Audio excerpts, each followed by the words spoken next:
The CNN studio carried its familiar atmosphere of professional journalism as Anderson Cooper prepared to interview Jasmine Crockett about her legislative priorities and her increasingly prominent role in congressional debates over criminal justice reform.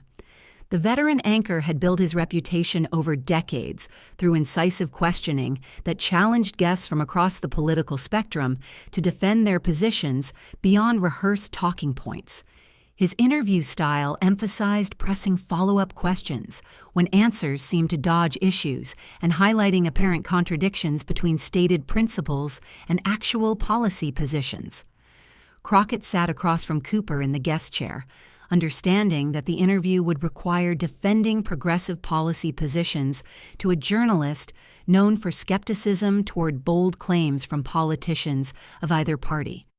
What transpired over the following 15 minutes would represent one of the most revealing exchanges about how mainstream media often frames progressive policy debates, and would demonstrate how effective advocates must be prepared not simply to articulate their positions, but to challenge the premises underlying supposedly neutral journalistic questioning. Before examining this significant interview that forced conversation about media framing of progressive policies and the assumptions embedded in questions that appear designed to elicit particular narratives, please indicate your location in the comments and subscribe to ensure comprehensive coverage of these media dynamics that shape how political debates reach the public and influence popular understanding of policy options. Anderson Cooper had established himself as one of television journalism's most respected figures through coverage of major news events and through interview techniques that combined preparation with willingness to challenge guests who provided evasive or inconsistent answers. His approach reflected what he characterized as holding all sides accountable by pressing politicians to explain how their proposals would actually work and by highlighting potential problems or unintended consequences that advocates might be minimizing.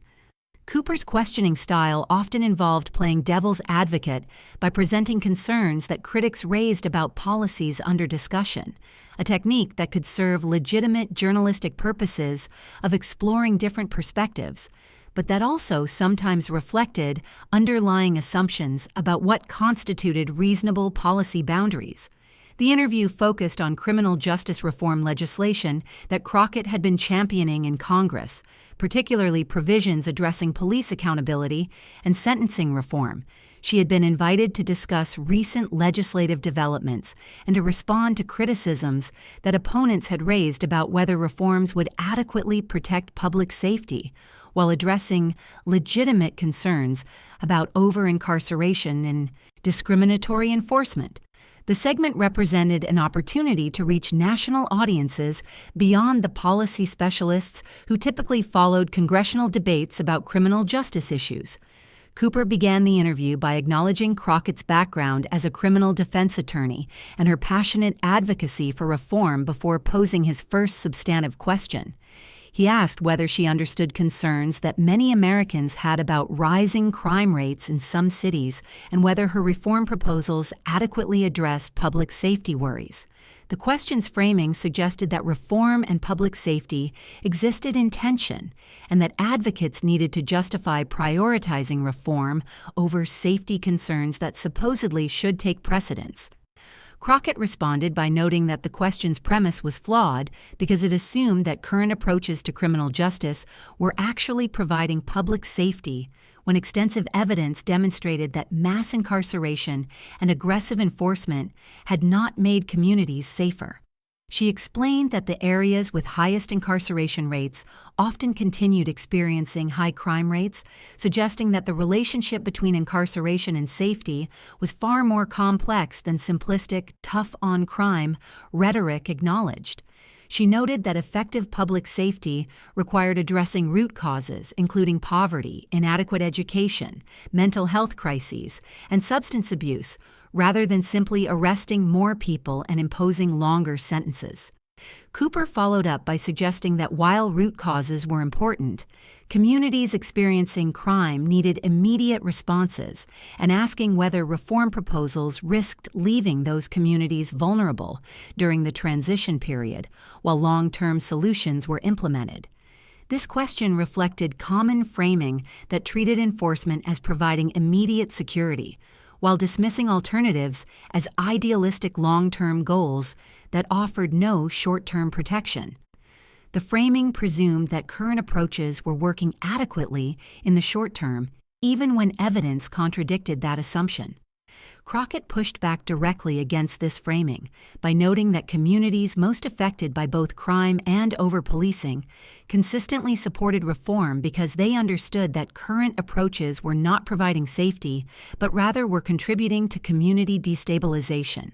She explained that aggressive enforcement that resulted in mass incarceration, removed parents from families, eliminated employment opportunities through criminal records, and created cycles of poverty and criminality that undermined rather than enhanced public safety.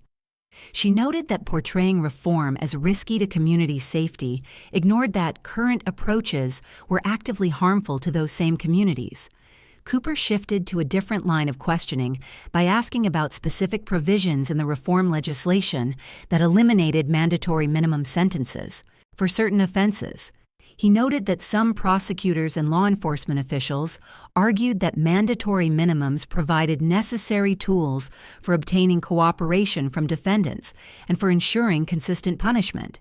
He asked whether Crockett was concerned that eliminating these tools might hamper prosecutions or result in inappropriately lenient sentences for serious offenses. Crockett responded by explaining that mandatory minimums had been shown to increase racial disparities in sentencing, to result in unjust outcomes in cases where individual circumstances warranted different approaches, and to provide prosecutors with coercive leverage that undermined fair plea bargaining processes. She noted that giving judges discretion to consider individual circumstances did not mean eliminating accountability, but rather meant ensuring that punishment fit both the offense and the offender's specific situation. She observed that opposition from some prosecutors reflected their preference for coercive tools that gave them enormous power over defendants, rather than genuine concern about public safety. The anchor pressed further by suggesting that Crockett seemed dismissive of law enforcement concerns and asking whether she believed that prosecutors and police had no legitimate perspective on what tools were necessary for effective public safety. This question characterized her substantive criticism of specific enforcement practices as dismissiveness toward law enforcement generally, a common rhetorical move that reframed policy disagreement as personal disrespect or naive idealism. Crockett's response would demonstrate the forcefulness with which she could challenge interview framing that mischaracterized her positions. She stated directly that Cooper's question misrepresented what she had said, and that she had not dismissed law enforcement concerns generally, but rather had challenged specific claims about mandatory minimums based on evidence showing that such sentences undermined rather than advanced justice. She noted that characterizing substantive policy disagreement as dismissiveness represented a journalistic technique that privileged law enforcement perspectives, while treating reform advocacy as presumptively less credible. She observed that when she cited evidence about mandatory minimums increasing racial disparities and producing unjust outcomes, that evidence deserved engagement rather than being dismissed through suggestions that she was being disrespectful to prosecutors. Cooper appeared somewhat taken aback by the directness of Crockett's challenge to his question framing. He responded by stating that he was simply trying to present different perspectives and to ensure that her positions were tested against criticisms they would face. Crockett noted that she welcomed substantive engagement with criticisms, but that the way questions were framed often embedded assumptions that themselves deserved scrutiny. She explained that asking whether she was dismissive of law enforcement or whether reforms risked public safety presumed that current approaches were working adequately and that reform represented a departure from effective practices, when evidence actually showed that current approaches were failing both to provide safety and to deliver justice. She continued by observing that mainstream media often framed progressive policy proposals as risky departures from reasonable approaches rather than as necessary corrections to failed status quo policies. She noted that this framing pattern made it difficult for reform advocates to communicate their positions effectively because they had to spend time challenging embedded assumptions in questions rather than simply explaining their proposals. She suggested that more neutral framing would ask what evidence supported different policy approaches, rather than presuming that existing approaches were working and that reforms required special justification. Cooper responded that he believed his questions were neutral and designed to explore her positions thoroughly. Crockett challenged this characterization by walking through how his questions had consistently framed reform as risky and had required her to justify departing from current practices, rather than asking proponents of current practices to justify continuing failed approaches. She noted that truly neutral journalism would examine whether mass incarceration was achieving its stated goals of providing public safety and reducing crime, would investigate why communities most affected by both crime and enforcement supported reform, and would scrutinize claims by prosecutors and law enforcement officials whose institutional interests might bias their policy preferences. The exchange had shifted from a standard politician interview to a revealing discussion about journalistic framing and the assumptions embedded in supposedly neutral questions. Cooper acknowledged that Crockett had raised valid points about framing, while maintaining that exploring criticisms of her proposals served legitimate journalistic purposes.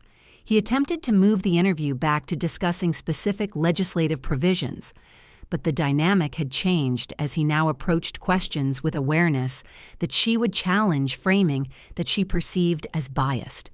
The remainder of the interview proceeded with substantive discussion of reform provisions, including eliminating cash bail for most offenses, expanding diversion programs for mental health and substance abuse cases, and creating federal oversight of police departments with patterns of constitutional violations. Cooper's questions remained pointed, but notably more careful about avoiding framing that presumed reform was risky, while the status quo was safe. Crockett articulated her positions while continuing to note when questions embedded assumptions that deserved examination. As the interview concluded, Cooper thanked Crockett for the discussion and acknowledged that she had challenged him to think more carefully about how questions were framed. The segment generated immediate social media reaction, with progressive activists celebrating Crockett's willingness to push back against media, framing that they believed consistently privileged conservative and establishment perspectives over progressive reform advocacy. Many noted that politicians too often accepted question framing that put them on the defensive rather than challenging underlying assumptions that shaped how issues were presented to audiences. Media critics observed that the exchange revealed important dynamics about how journalism often operated in ways that appeared neutral, but that actually reinforced particular ideological perspectives through framing choices. They noted that questions asking whether reform was risky or whether it dismissed law enforcement concerns embedded assumptions about what constituted the reasonable policy baseline and what positions required special justification. These framing choices shaped public debate by making some positions appear moderate and sensible, while characterizing alternatives as extreme or naive, regardless of what evidence actually demonstrated about policy effectiveness. Some journalists defended Cooper's questioning approach by noting that journalists should press politicians with difficult questions, including those reflecting concerns that critics raised. However, this defense failed to address Crockett's point that the pattern of questioning had consistently required her to justify reform while not subjecting current failed practices to similar scrutiny. Critics of Cooper's approach noted that truly balanced journalism would press both reform advocates and defenders of the status quo to explain why evidence supported their positions rather than presuming that existing approaches were working adequately and that change required special justification. The interview prompted broader discussion about how media coverage affected progressive policy debates. Reform advocates noted that they consistently faced skeptical questioning that required defending proposals against worst-case scenarios, while conservative positions were often presented as common-sense approaches that needed no special justification. This asymmetric treatment made it difficult for reform ideas to gain traction because they were never presented to audiences as reasonable, evidence-based responses to documented problems, but rather as risky experiments that might work but more likely would cause unintended harm.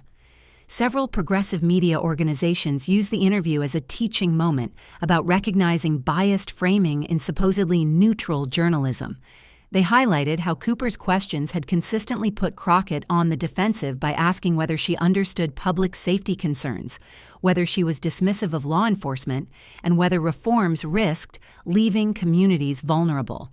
They noted that alternative framing could have asked whether mass incarceration was achieving its stated goals, whether law enforcement opposition reflected institutional self-interest rather than public safety concerns, and whether continuing failed policies risked perpetuating injustice and community harm.